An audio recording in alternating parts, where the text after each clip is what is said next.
Hello, I'm James Henry, and this is day 4 of Holy Week, the weekdays, Thursday.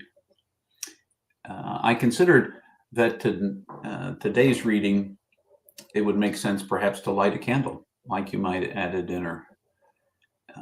But in any case, for each one of the days this week, we've been doing Lectio Divina.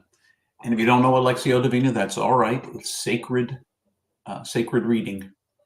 And the sacred reading, the way we do sacred reading is we set aside any assumptions we've made about a text or what it says, and we try to listen with fresh ears of our heart, and look for in the text the ways it might speak to us now, that Spirit might be trying to speak into our life, something we need to hear in this very moment. We've been doing that each of the other 3 days of this week, and it seemed like we would continue. And that's what we'll do today.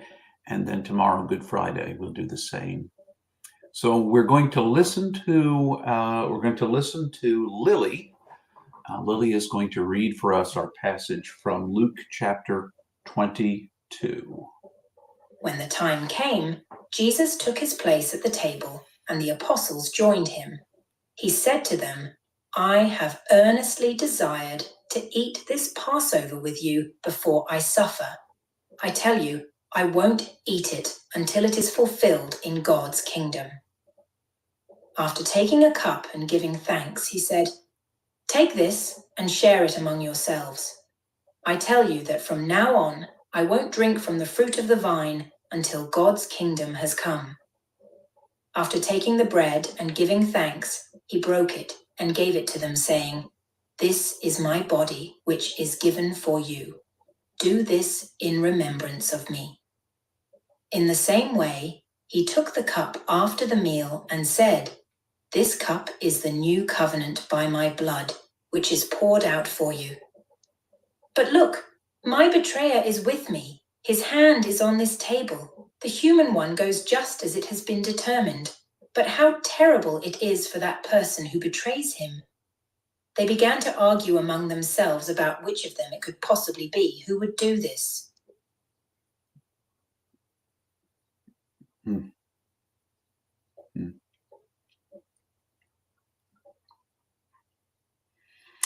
There's a lot there, as there is in every text. And so if you want to pause right now to do your own reflections, I encourage you to do that exact thing.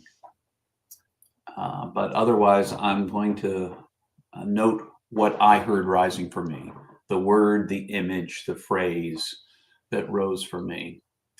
And it's interestingly enough, I don't know if it's because we just talked about Judas yesterday or not, but what was rising for me is the fact that even Judas was at the table, that even the betrayer, I like to point out, the betrayer, the denier, and the abandoners, which is pretty much most of the people at that table, who leave Jesus to his fate. But the betrayer is welcome at the table.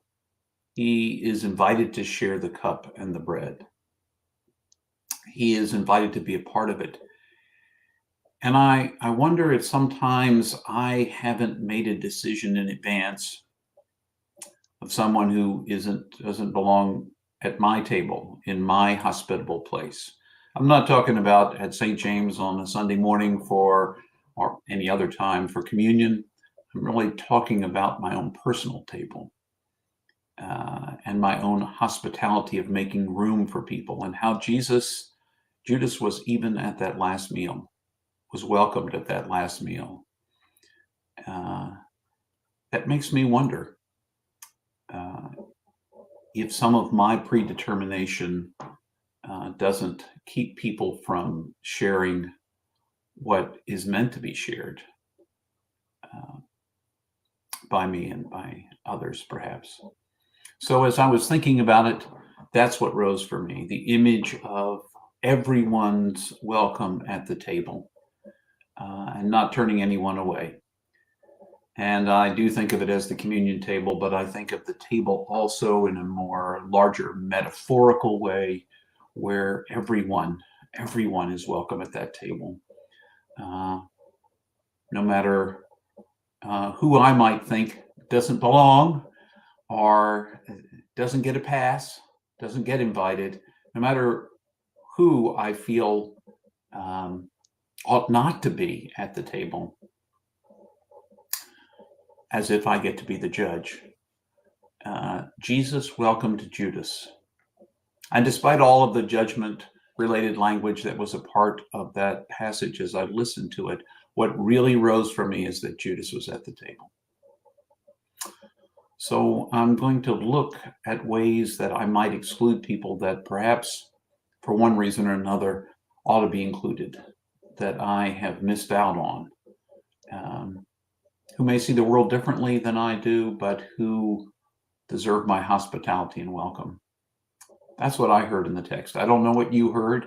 I encourage you, my friends, to spend some time yourself doing that reflection, see what it brings you. So until tomorrow, Friday, when we'll have our last noontime reflection, I wish you all the very best. Remember, you are infinitely precious and unconditionally loved for the gift you already are.